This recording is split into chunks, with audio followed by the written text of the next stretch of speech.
Your heart works hard for you non-stop for your whole life. Making small changes in your habits can make a real difference to your ticker.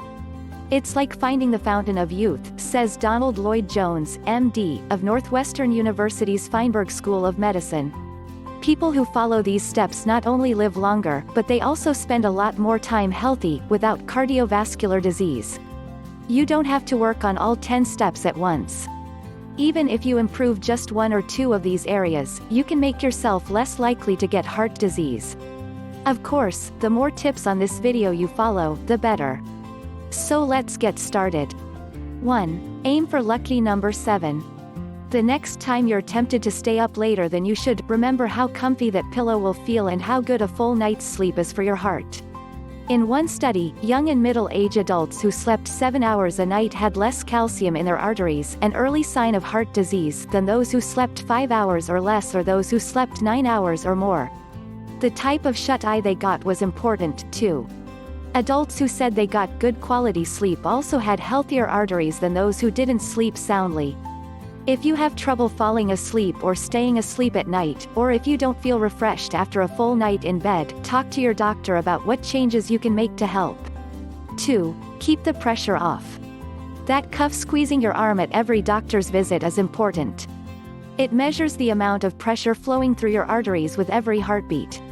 If your blood pressure gets too high, the extra force can damage artery walls and create scar tissue. That makes it harder for blood and oxygen to get to and from your heart. The heart has to pump harder and gets worn out faster. If it can't get enough oxygen, parts can start to die. Get your blood pressure checked every 3 to 5 years if you're 18 to 39. If you're 40 or older, or if you have high blood pressure, check it every year. Cut back on salt, limit alcohol to no more than 1 to 2 drinks a day, favor healthy eating habits, think fruits, vegetables, whole grains, and lean protein, manage your stress, and work out. These changes are often enough to bring your blood pressure back down into the normal range. If not, your doctor might recommend you also take medication. 3. Saturated fats. To help your heart's arteries, cut down on saturated fats, which are mainly found in meat and full-fat dairy products. Choose leaner cuts and reduced fat options. Also, totally quit trans fats, which are found in some processed foods. They drive up your bad LDL cholesterol level. Check ingredient lists for anything that says hydrogenated or partially hydrogenated, those are trans fats. If it's been 5 or more years since your last cholesterol blood test, you're probably due for one. 4. Find out if you have diabetes. Millions of people don't know that they have this condition. That's risky because over time, high blood sugar damages arteries and makes heart disease more likely. Your doctor should test your blood sugar if you are 45 or older, if you are pregnant, or if you're overweight and have other risk factors for diabetes. If you find out that you have diabetes, work with your doctor on your lifestyle, diet and exercise, and any medicine that you may need. If you have borderline high blood sugar, also called prediabetes, take action now to turn things around. One simple swap is to trade processed carbs, like white rice, for fiber-rich whole grains, like brown rice. Every positive change you make in what you eat and how active you are will help. Over time, you'll be able to do more. 5. Move more. To keep it simple, you can aim for 30 minutes a day, 5 days a week of moderate exercise. That includes any activity that gets you moving around and breaking a slight sweat. If you're doing nothing, do something. And if you're doing something, do more, Lloyd Jones says. Also, pay attention to how much time you spend seated, whether it's at work, in your car, or on your couch at home.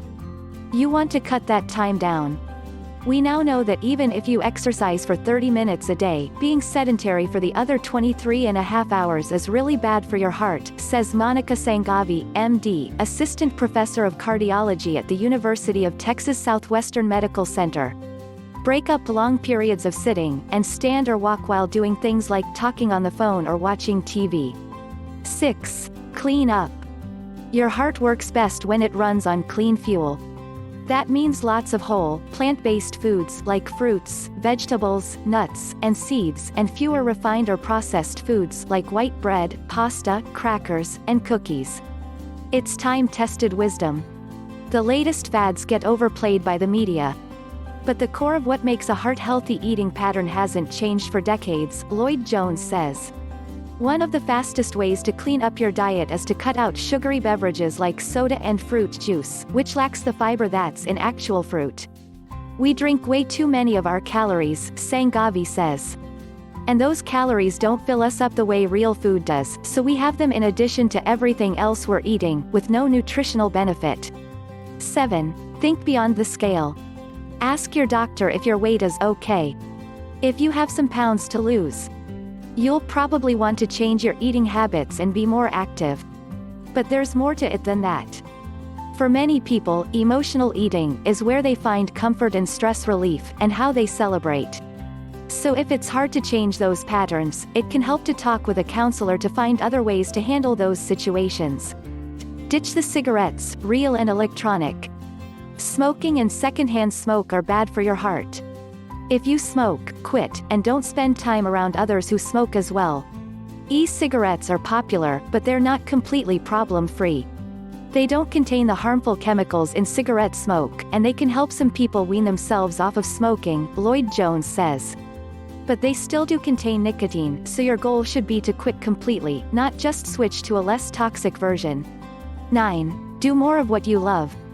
I tell my patients that managing stress in a healthy way, whether it's meditation, yoga, or exercise, is really important, Sangavi says. Make it a point, too, to spend time with people you're close to. Talk, laugh, confide, and enjoy each other. It's good for your emotional health and your heart. 10. Celebrate every step. Making changes like these takes time and effort. Think progress, not perfection. And reward yourself for every positive step you take. Ask your friends and family to support you and join in, too.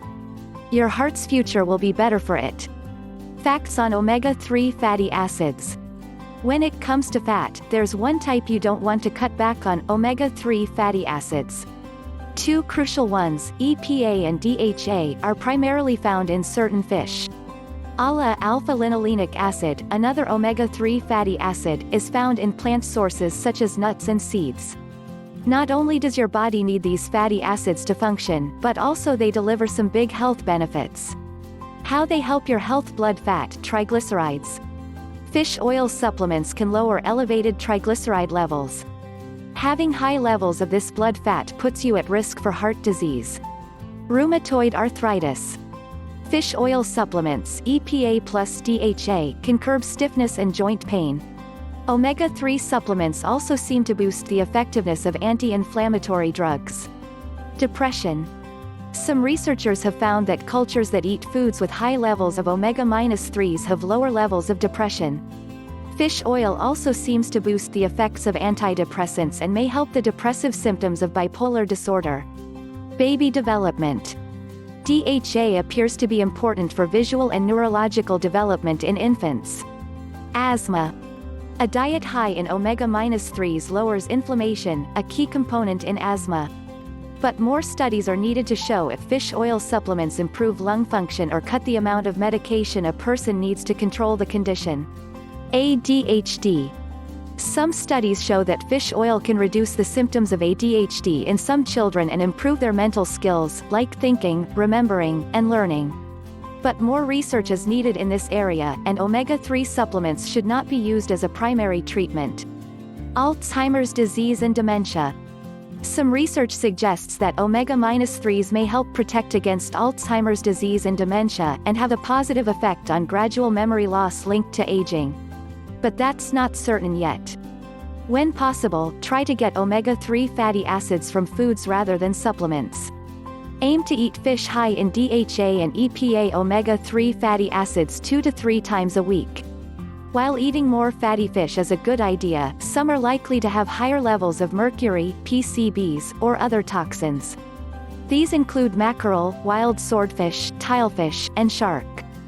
Farm-raised fish of any type may also have higher levels of contaminants. Children and pregnant women should avoid these fish entirely. Everyone else should eat no more than 7 ounces of these fish a week. Fish like wild trout and wild salmon are safer. Good food sources of ALA are walnuts. Flaxseed and flaxseed oil. Canola oil. Soybean oil. While foods containing omega-3 fatty acids have health benefits, some, like oils and nuts, can be high in calories. So eat them in moderation.